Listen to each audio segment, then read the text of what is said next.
১৯শে August ২৪-এর ঘোষিত ৮ দফা, অদ্যকার ১৩ দফা এবং ২৪-এর আকাঙ্ক্ষা ধারণকারীদের নিয়ে একটি বৃহত্তর নির্বাচনী ঐক্য গঠনের আহ্বান এবং খসড়া নির্বাচনী ইশতেহার ঘোষণা উপলক্ষে সংবাদ সম্মেলন করেন বাংলাদেশ স্বতন্ত্র প্রার্থী ঐক্য পরিষদ। শনিবার সকাল ১০টায় ঢাকা রিপোর্টার্স ইউনিটে এই সংবাদ সম্মেলন অনুষ্ঠিত হয়। এ সময় উপস্থিত ছিলেন বাংলাদেশ স্বতন্ত্র প্রার্থী ঐক্য পরিষদের চেয়ারম্যান আলহাজ মোহাম্মদ আব্দুর রহিম। সংবাদ সম্মেলনে আরও উপস্থিত ছিলেন বিভিন্ন রাজনৈতিক দলের প্রতিনিধি এবং নাগরিক সমাজের সদস্য ও গণমাধ্যম কর্মীরা। তারা এই উদ্যোগকে স্বাগত জানান এবং ভবিষ্যতে একটি সুষ্ঠু ও অংশগ্রহণমূলক নির্বাচনী প্রক্রিয়া নিশ্চিত করার জন্য সম্মিলিতভাবে কাজ করার অঙ্গীকার ব্যক্ত করেন। এই ২১ দফা দাবি আমরা বাস্তবায়ন করব মাঠে, আপনাদের সবাইকে নিয়ে, আপনাদের সবার সহযোগিতা নিয়ে। তবে আমি একটা মেসেজ দিতে চাই যে আমাদের আজকের সরকারকে আমরা কোনো স্পেস দিতে চাই না।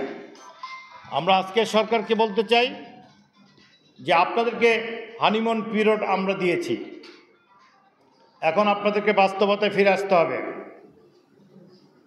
৮ মাস হয়ে গেছে, আপনার নির্দেশ আমলারা বাস্তবায়ন করছে না। ১৫ দিন সময় দিচ্ছি, মাননীয় প্রধান উপদেষ্টা ও তার পরিষদকে ১৫ দিন সময় দিচ্ছি। এই ১৫ দিনের মধ্যে ওই ৮ দফার বিষয়ে কি ব্যবস্থা নিয়েছে আপনার আমলারা, যারা দায়ী তাদের বিরুদ্ধে আপনারা ব্যবস্থা নেবেন, জাতির কাছে প্রকাশ করবেন কি ব্যবস্থা নিয়েছেন। ১৫ দিন পরে আমরা আপনার ভূমি মন্ত্রণালয় এবং উত্তর সিটি কর্পোরেশন ঢাকা আমরা ঘেরাও কর্মসূচি দিচ্ছি। শুধু তাই নয়, পর্যায়ক্রমে আপনার দুর্নীতিবাজ যত আপনাদের সরকারি সংস্থা আছে প্রত্যেকটা সংস্থায় আমরা অভিযান চালাবো। ৩২ নম্বর যেভাবে ভেঙে গুড়িয়ে দেওয়া হয়েছে, এদেশের ছাত্র জনতাকে নিয়ে প্রত্যেকটা দুর্নীতিবাজদের আস্থানা আমরা ঘুরিয়ে দেব। আপনারা সবাই ঐক্যবদ্ধ হন, আমরা লড়াইয়ের জন্য তৈরি হয়েছি।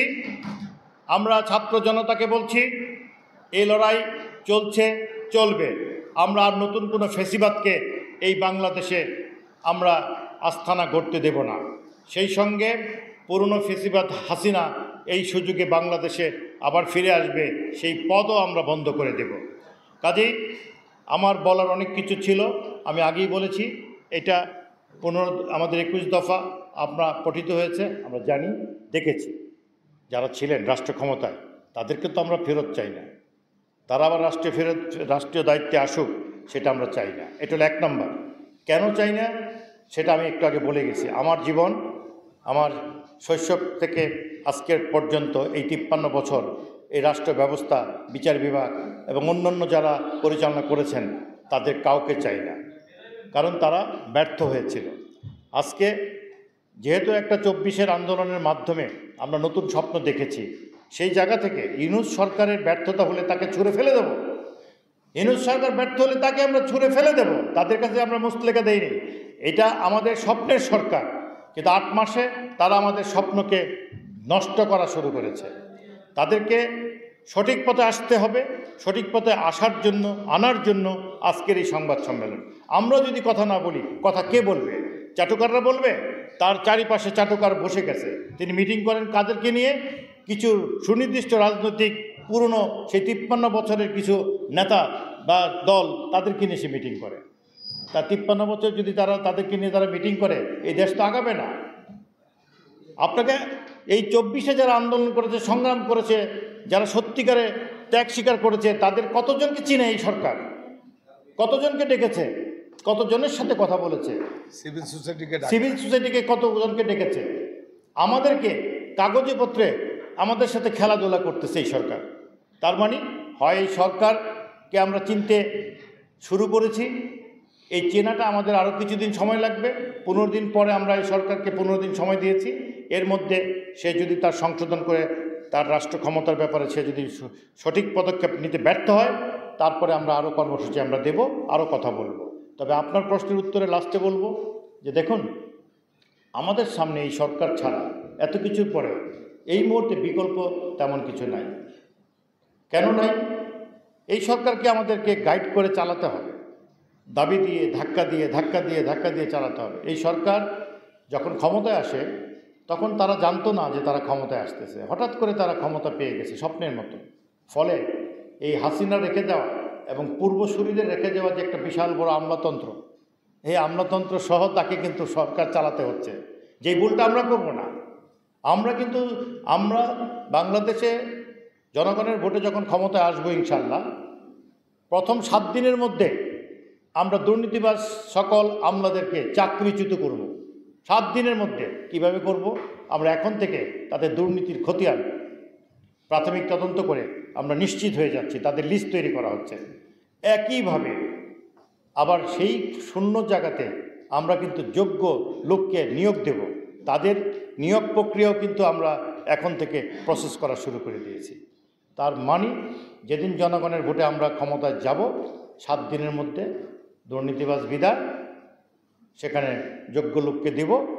তখন আর ইউনূস সাহেবের মতো এরকম বেকায়দায় আমাদের করতে হবে না, কারণ ওনার কোনো হোমওয়ার্ক ছিল না, উনি যে দায়িত্ব নিতে আসছেন। কিন্তু আমাদের হোমওয়ার্ক আছে, আগামীতে আমরা সরকার ইনশাল্লাহ গড়তে পারবো। সেই জন্য আমরা একটা বৃহত্তর ঐক্য করছি। বাকি কথা আপনি বলুন এবার কী জানতে। এই প্রজেক্টটাতে এটা 97 থেকে এই প্রজেক্টের জন্ম। 97 দীর্ঘ পথ চলার ভিতর দিয়ে ঘাত প্রতিঘাতের মধ্যে দিয়ে এক বিরাট হিস্ট্রি। কোনো সরকার, কোনো আমলারা চায় না এই প্রজেক্টটা সফল হোক। যেহেতু আমি সরকারের কাছ থেকে কোনো টাকা নেওয়ার প্রয়োজন নাই, এই প্রজেক্টে ব্যাংকের লোনেরও প্রয়োজন নাই, আমরা কিন্তু এই প্রজেক্টটা দাঁড় করিয়ে দেখিয়েছি।